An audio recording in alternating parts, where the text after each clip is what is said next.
नाशिकच्या Canada corner परिसरात असलेल्या भोंदू अशोक खरात याच्या कार्यालयामध्ये पुन्हा एकदा पोलिसांकडून प्रायव्हेट गाडीत एक पंचनामा करण्यात आलेला आहे। दरम्यान नाशिक पोलिसांकडून भोंदू अशोक खरात याच्या कारनाम्यांसंदर्भात अनेक पुरावे गोळा करण्याचं काम जे आहे ते सध्या सुरू असल्याचं पाहायला मिळतंय।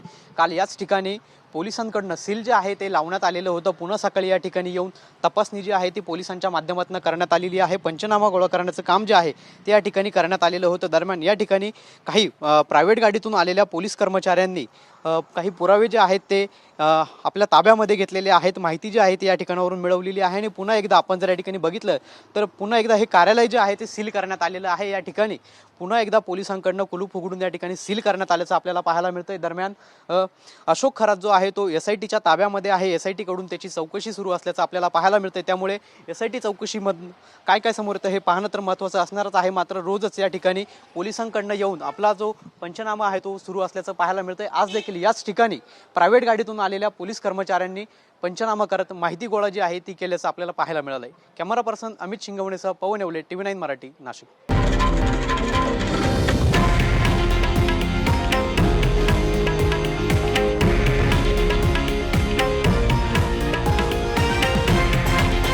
हे आहे देशातील नंबर 1 न्यूज नेटवर्क आणि आपण पाहत आहात TV9 मराठी, एकमेव।